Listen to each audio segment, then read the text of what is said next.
Well, since the revelation of President Cyril Ramaphosa's 2020 Phala Phala farm robbery, we've heard that there was an alleged link with Namibian President and Namibian police authorities in the aid to apprehend one of the suspects in Namibia.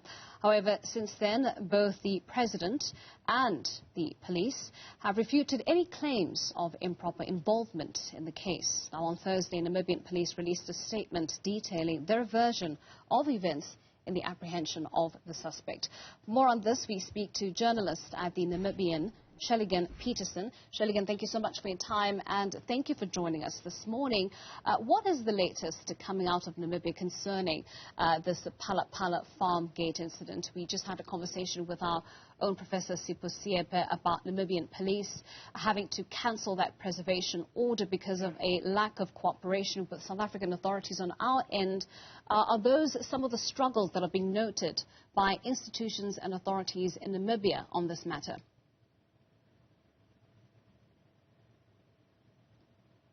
Yeah. As we've seen, the police essentially put out a statement saying that they have been investigating this matter with the South African Police Services, with SAPS, which is quite interesting because SAPS has not up until 2 weeks ago had a case opened in relation to this matter. So the statement leaves more questions than it gives answers.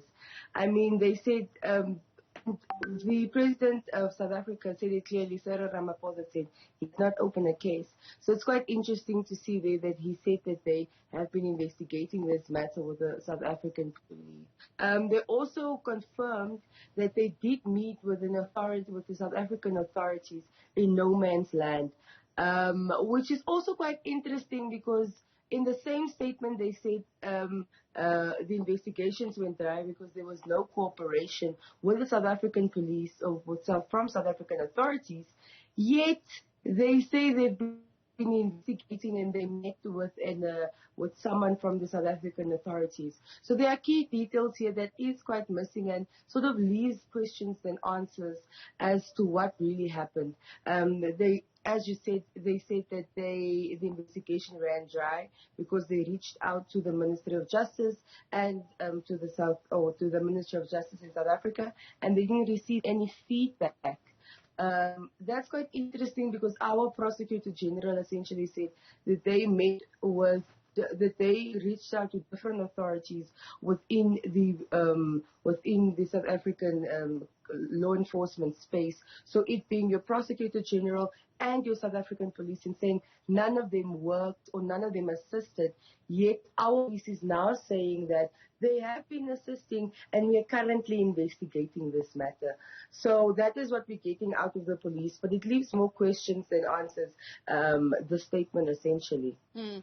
Talking about this predicament of having more questions coming out of Farmgate than any answers actually being proffered up, we know that the Namibian president, of course, has refuted many of the allegations. Pressure has been applied by political organizations such as the Namibian Economic Freedom Fighters for an investigation to be carried out into the president's responses. Pressure applied on the Namibian Ombudsman to do just that. Now, the Ombudsman, we know, has recently said that they, in fact, don't have jurisdiction, or he, in fact, doesn't have jurisdiction to investigate these matters. What does the Namibian Ombudsman ordinarily investigate, and why would he declare hands-off on this issue?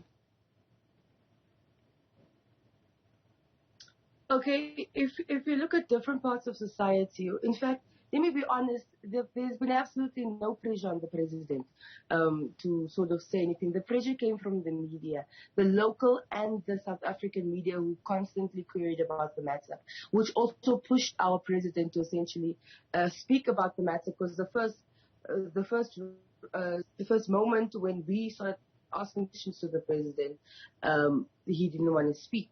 So what we've been seeing is just two political parties have so far probed the matter in Parliament: the Namibian Economic Freedom Fighters and our official opposition, the Popular Democratic Movement.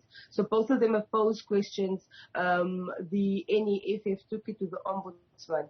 But that's the only part of society sort of pressuring for more answers to come out. In terms of civil society and members of the public, it has been quite quiet. There's been no sort of pressure on our president. We spoke to some experts, political science experts, some experts within the governance sector, and asked them as to why they haven't really pursued the matter. So two things came out clearly there, is that they questioned Arthur Fraser and his character, and then the second one was that they don't feel like there's sufficient information and sufficient evidence that implicates the president or any of our authorities. Now, this is quite interesting because we recently had a leaked report from our Namibian police detailing everything that happened and confirming that the two presidents have been discussing the matter. But as for that, and our president is also immune from any criminal charges, which they also mentioned and said, okay, if we are to pursue this issue, the president is essentially immune. And if he becomes a former president, he's also immune. So they don't really feel the need to put any pressure on the president, which is quite interesting because this is, we're speaking about integrity, we're speaking about who the president is, and him essentially or allegedly colluding with President Cyril Ramaphosa to conceal number one theft and so many laws that were broken in South Africa. Yeah. Talking about issues of integrity and possible pressure being applied on members of the executive, I think in South Africa's context, the reason why there is so much noise is because of, we went through the entire state capture saga. And so there is a hyper-focus, there's a hypersensitivity in this country around issues of corruption. Can the same be said about Namibia? Have the Namibian people experienced something similar when it comes to their government that would perhaps create the impetus to apply pressure on the executive and on law enforcement officials to get to the bottom of what is essentially an allegation that your president colluded with ours in the covering up of a crime? Yeah. Yes, I would think that the country would be sensitive. About a few years ago, one of our biggest scandals came out that took place in our fishing industry, known as the fishrot scandal. Now, the fishrot scandal also allegedly implicated our president as having had a hand in it, and that was quite a big issue because there were calls for the president to step down, and so many transpired. That was 2019. So much has transpired in the last 3 years in terms of that matter, and there's still been questioned as to what the president's role in that matter was. So that makes this case very particular and very peculiar because it's a corruption claim as well, yet the Namibian public is not really responding or asking questions as they did before with the fishrot matter. So that case sort of did bring more a hypersensitive attitude from the public as to corruption and understand and try to, there have been more cases where we've had more whistleblowers as a result of that case. And Namibians have been really sensitive about fishrot. But for some reason, this matter is it seems far from them, and the response from Namibians have been really different. And perhaps that's where the question lies in, is what is the perception of the public? And trying to get that is that they really haven't been interested in this case. And we've seen more interest from the South African people than from the Namibian people. Very interesting indeed. Just finally though, Shellygan, you mentioned that the Namibian economic freedom fighters have posed a question in Parliament regarding Farmgate as well as the majority opposition party in that country. Just talk to us about other possible avenues that could be taken up in attempts to hold the executive to account. What role can Parliament still play in this entire saga in holding the executive, including the president, to account? There are currently two avenues. One was brought up by our Ombudsman, quite interesting. He directed the NEFF when they came to him, he declined to investigate, saying he has no footing. He can't investigate the president because it doesn't fall within his mandate.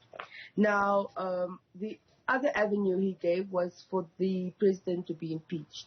A two-thirds majority within the National Assembly can resolve for the president to be removed from office or to vacate the office.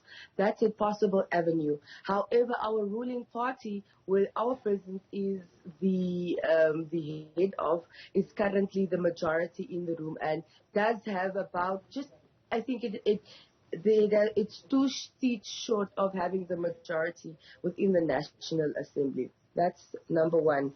The second avenue is the Anti-Corruption Commission, which has been an avenue that hasn't really been exhausted or tried or even mentioned during this entire conversation that's been in the story that's been unfolding for the last 2 weeks.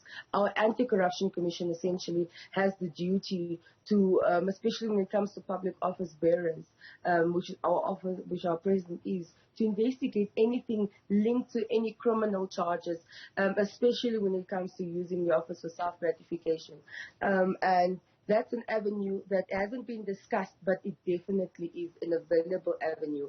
So the NEFF has not mentioned the next step, so we are waiting for them to announce it. But we do know that the majority party's questions are due to be answered within the National Assembly within the next 2 weeks.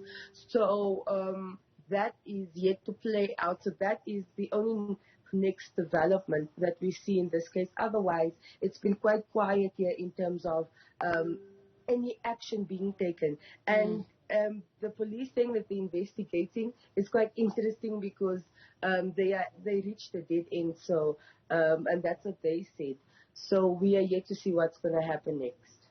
No, certainly, Shellygan, this is a story that we are all watching to see its further developments, especially that response in Parliament to those questions posed by those political organizations. That's journalist at the Namibian, Shellygan Petersen, talking to us there about the developments generally around Farmgate in Namibia. Now, please note that we did try to reach out to the Namibian Inspector General of Police, who declined to comment on the matter.